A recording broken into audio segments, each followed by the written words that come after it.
Today I'm looking at the 17 craziest deleted scenes from Revenge of the Sith, from a scene of clone troopers disguised as Jedi to an extended Obi-Wan versus Grievous fight with Obi-Wan ripping out his brains and shooting them with a blaster. So uncivilized. And I'll also provide my opinion on why I think each scene was removed, because as an amateur director with 4 short films under my belt, I'd say I'm somewhat of a filmmaking expert myself. Not yet.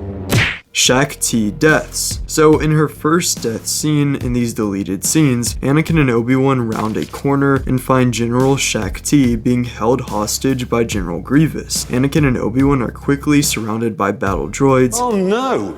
Anyway, And Grievous kills Ti with a Shaak strike to the chest. Anakin and Obi-Wan have a brief sign language moment over what method they should use to escape. Then they draw their lightsabers and slice a hole in the floor. They fall down into the Invisible Hands fuel tank, and the surrounding battle droids proceed to take aim, but the experienced Separatist commander orders his troops not to fire in order to prevent the fuel from igniting. Then Shaak Ti is killed in a different deleted scene where Anakin enters the meditation chamber in which Shaak Ti is concentrating and stabs her in the back before leaving the chamber and walking through the Jedi temple as it is being attacked. Now, why Shaak Ti was meditating in the middle of a attack on the Jedi temple, I'm not really sure, but maybe she thought she was as cool as Qui-Gon here. And I believe that both of these were most likely removed to keep the pacing going, and because Shaak Ti wasn't a major character to focus on. I also feel like George Lucas listened to some of the criticism of the first 2 prequels about them being too slow. Next up is the Rebel Alliance subplot. The first is a stirring in the Senate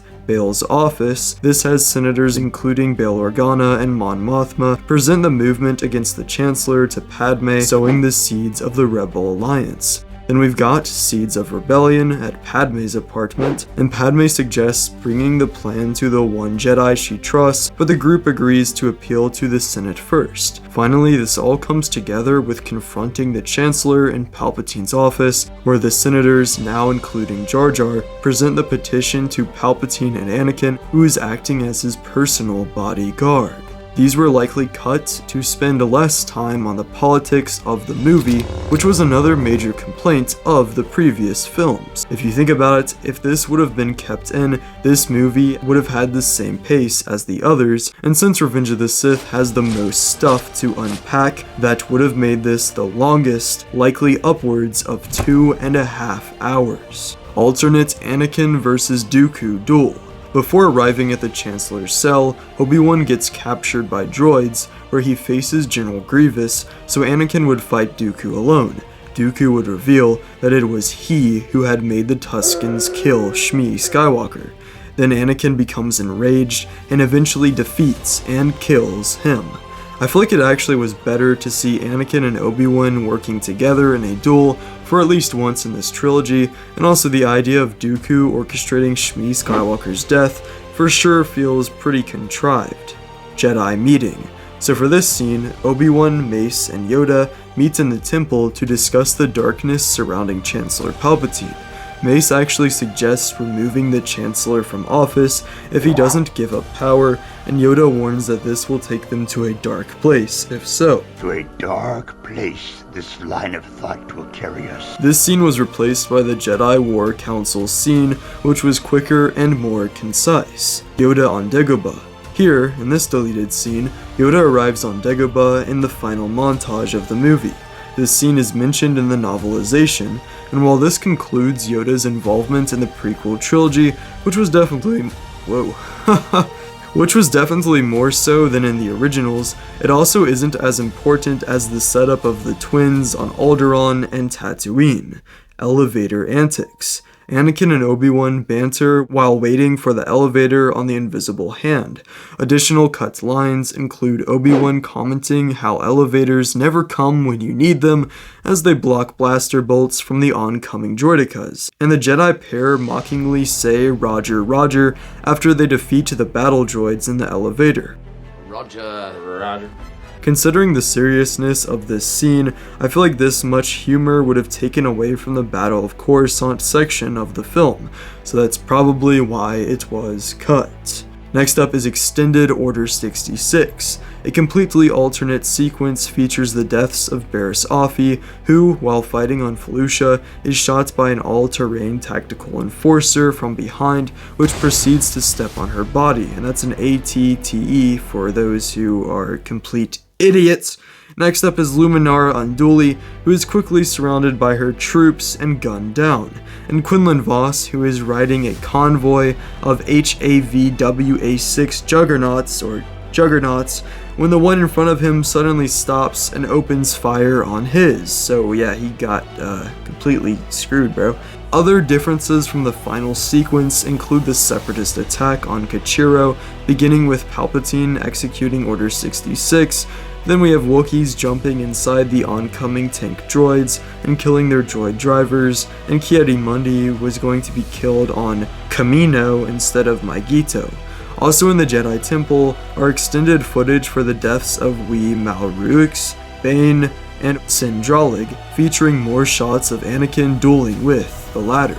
While an Extended Order 66 would have hit harder for sure, what we got in the movie was more than enough to move the story along as was needed. Next up is Anakin and Palpatine. Palpatine presents legal changes meant to end the war to Anakin, and this is an extended version of the scene known as the Chancellor's Request from earlier in the movie, where he basically asks Anakin to be his personal representative on the council. This scene doesn't read as well as the other Anakin and Palpatine moments, as Palps comes off as more evil here to an unbelievable level for still trying to convince Anakin. And I guess Anakin is just an idiot in this version. Extended Grievous vs. Obi-Wan. When Grievous escapes on his wheel bike and Obi-Wan whistles for Boga, the Vractal destroys a crab droid with her tail before jumping down. An extended chase in which Grievous and Kenobi travel down a highway and hit oncoming vehicles, fly past active battlefronts, and continue through a train tunnel, which forces Grievous to at one point drive through an entire moving train, crashing into passengers, all goes down in this version. Grievous uses his bike to spin rocks and body parts of dead clones at Obi-Wan and Boga, and later spin a giant wind turbine to block Obi-Wan from reaching him. Grievous landing several successful punches on Obi-Wan's face happens next, and Obi-Wan tears out the general's insides, including his heart, which he proceeds to shoot, killing Grievous, after which he kicks the body off of the landing platform.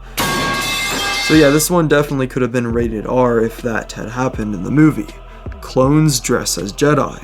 When Obi-Wan and Yoda arrive at the Jedi Temple, they find a group of clone troopers disguised as Jedi waiting outside. The two Jedi aren't fooled and kill them all. This scene appears in LEGO Star Wars the video game, and the movie includes the second half of this scene, removing the dialogue and using CG to enhance the clones' robes and give them 501st helmets. The humor in this scene is out of place, and as clever as it would have been for the clones, which I like, it also is too distracting at this relatively fast-paced section of the movie from Order 66 to the creation of the Empire. But real quick, here's the Christian advice of this video. If you want to get back to the main video, then you can skip to this time right here. Today I just wanted to say that you should not be saying the Lord's name in vain, such as oh my, or gosh, geez, any of those kinds of phrases, even if they aren't the actual words themselves. It's not the most important thing in the world, but the Bible does say that this is blasphemy and that we shouldn't be doing it. And it does really suck because it is very normalized in society. But if you do this, I'm sure it will please God and will strengthen your relationship with Him. So just keep that in mind. But yeah, getting back to the video, remember you can subscribe if you want to. I make some pretty cool videos, so it might not be a bad idea. But yeah, back to the video. Extended Yoda vs. Palpatine. Immediately after Sidious and Anakin's hologram call, Sidious is the first to attack, launching a bolt of Force lightning, but Yoda grabs the Imperial guards and uses their bodies to block it. Palpatine launches another attack, throwing the Jedi into a wall, but Yoda recovers and knocks the Emperor to the floor with a flying kick. When Palpatine is blasting Yoda with lightning on a floating pod, Yoda manages to redirect the lightning to a camera droid, hitting the Sith Lord from all directions and knocking him off. Additionally, Palpatine uses Force Lightning to blow open the roof and escape on a Senate pod. I think this version of the scene was left unused because it would have made the scene way longer than it needs to be. Extended Anakin versus Obi-Wan. Anakin uses the Force to throw steel beams at Kenobi in this scene, and as the enemies are dueling on the collection of pipes, Obi-Wan falls onto the pipe below, Skywalker's own, and then throws his lightsaber into the air, bringing the latter down to his level.